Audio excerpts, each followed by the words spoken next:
everyone, I'm Laura, and I decided today I'm going to jump on the bandwagon of other videos I've seen recently about kind of their overambitious end of year TBRs.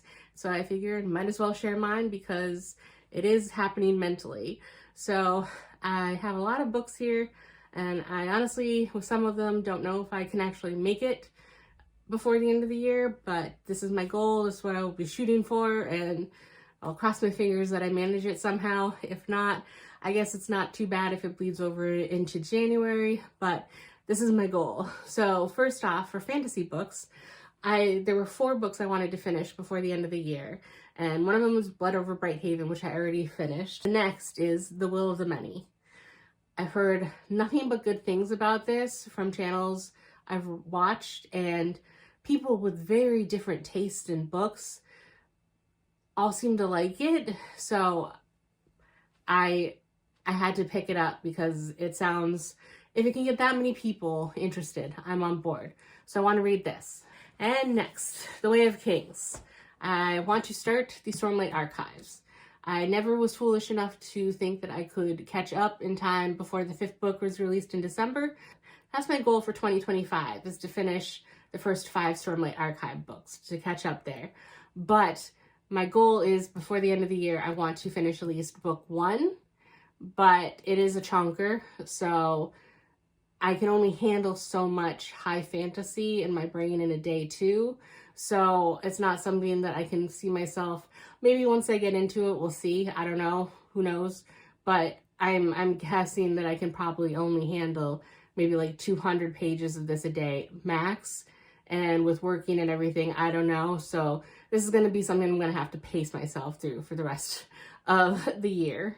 And then the 3rd fantasy book, which is currently in a nearby mail distribution center and will hopefully arrive in the next few days, is The Tainted Cup. This is another one that I heard about and sounded really interesting, and a lot of people online have mentioned how good it is and how it's fantasy but kind of Sherlock Holmes, and it sounds fascinating to me. So this is eagerly anticipated. The next few books I want to read are also books in series that I'm working on. And the first one is Two Twisted Crowns.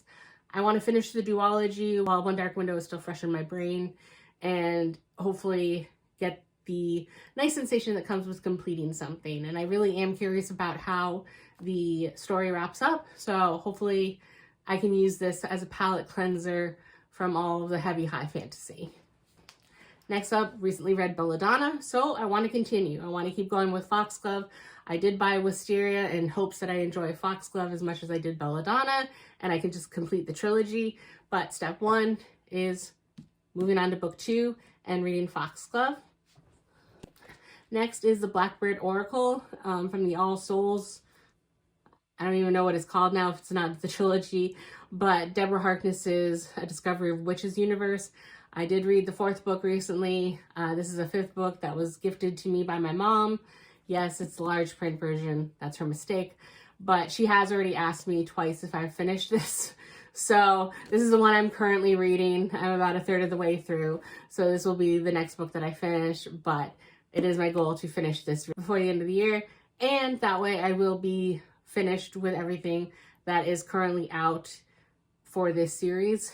I'm not sure if they're going to continue or not, but if they are, I'm still at least caught up, and that's satisfying. And then for all the heavier, darker topics, then I'm going to have to break it up kind of with holiday books or romance books. And so one of them is The Christmas Tree Farm, which is the 3rd book in the series after the Pumpkin Spice Cafe and the Cinnamon Bun Bookstore. And I wasn't that thrilled with the Pumpkin Spice Cafe, but I liked the Cinnamon Bun Bookstore.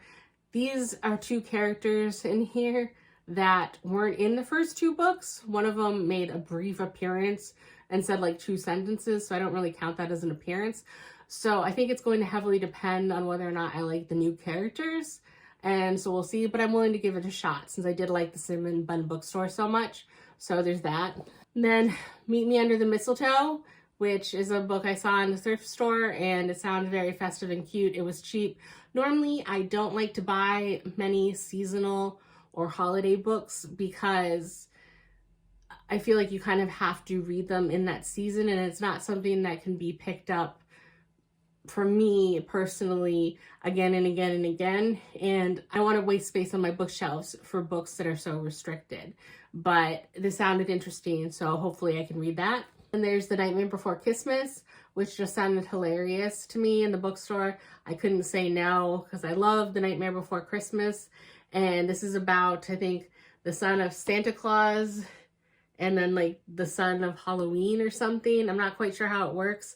And oddly enough, I just finally watched a video of Carrie Can Read, and she read this one. And she actually said, because that was the thing, is I wasn't sure when I picked it up, well, is this a book better to read near Halloween or Christmas? And she actually suggested reading it closer to Christmas. So that seems like a good thing. And hopefully a lighthearted romance will help get me through, again, the high fantasy books. Holly Jolly Diwali is one that I recently picked up in a used bookstore. And technically we're getting further and further away from the dates of Diwali, but still, maybe it's just the Holly Jolly that's throwing me off into my head, being like, as long as you get it before Christmas, it's fine. But I'm still really curious and really eager to get that. So hopefully I can read this before the end of the year. And then last is Mile High, which is a romance book that I've seen many people cover this series, and like Emily Henry and even Elsie Silver, I don't necessarily want to buy in the hype train, but if so many people say that it's good, then I get curious enough where I have to try it, and the plot sounded interesting enough to me, so I bought it. So we'll see. But yeah, so this is my overly ambitious end of year TBR of books that I want to finish before the end of year. I honestly don't have the confidence that I will manage to get through it, but I'm going to try my best. So that's all I have for this video, and I will see you in the next one. Bye.